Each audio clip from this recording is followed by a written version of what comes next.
Welcome back. The Criminal Investigations Department needs your help in locating this man, 26-year-old Dondre Williams, who is wanted for questioning in connection to a recent murder. Williams' last known address is Blyden Street. He is said to be of dark brown complexion, medium build, and his height is unknown. If you know of Williams' whereabouts, you are asked to contact the Criminal Investigations Department at 502-9991 or 2. You can call 911 or Crime Stoppers in Miami at 328-TIPS, 328-8477. You are once again reminded that harboring or helping a wanted person evade police is a criminal offense that can land you in prison. In the magistrate's court on Monday, 29-year-old Jason Roll, 21-year-old Angelo Hanna, 30-year-old Omar Johnson, and 18-year-old Stefano Ray were all charged with armed robbery, along with 19-year-old Anthony Riley, who was charged with receiving. Last week, Wednesday, the men used a sharp instrument to rob a group of American missionaries staying at a timeshare in the Gambia Village area. Roll, Hannah, Johnson, and Ray were not required to enter a plea due to the nature of the offense, and they were all remanded into custody at the Bahamas Department of Corrections. Riley was granted bail in the amount of $5,000. He was ordered to wear an ankle monitoring device and report to the Nassau Street Police Station every Wednesday and Sunday.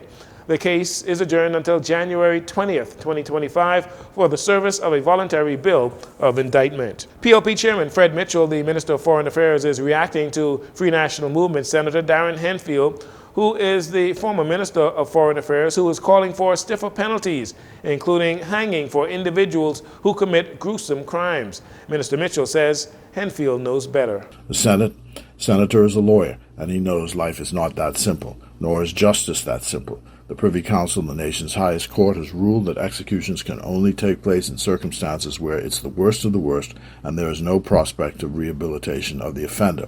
And so far, no Caribbean country has been able to meet that standard. So now, here you have the F&M politician, one who served in the government for 4.5 years.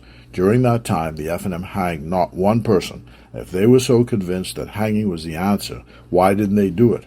Senator Henfield knows better than to engage in shameless pandering.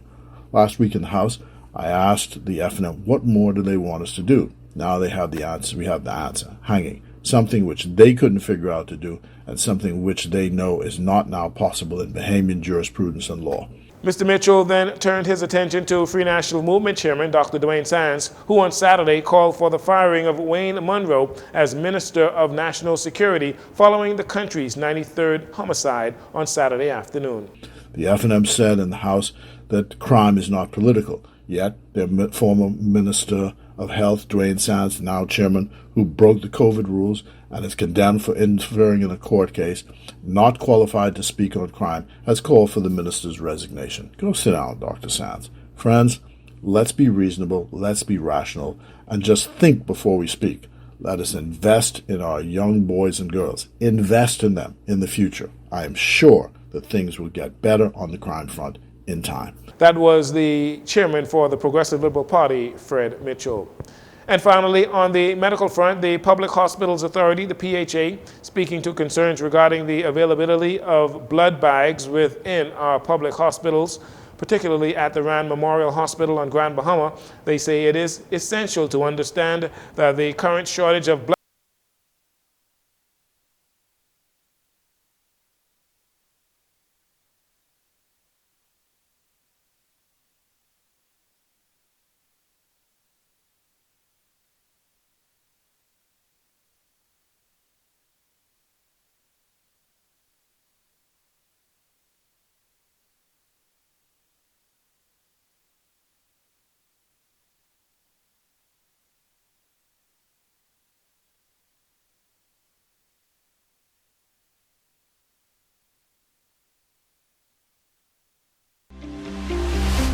This segment of the news has been brought to you by Sun Oil Limited.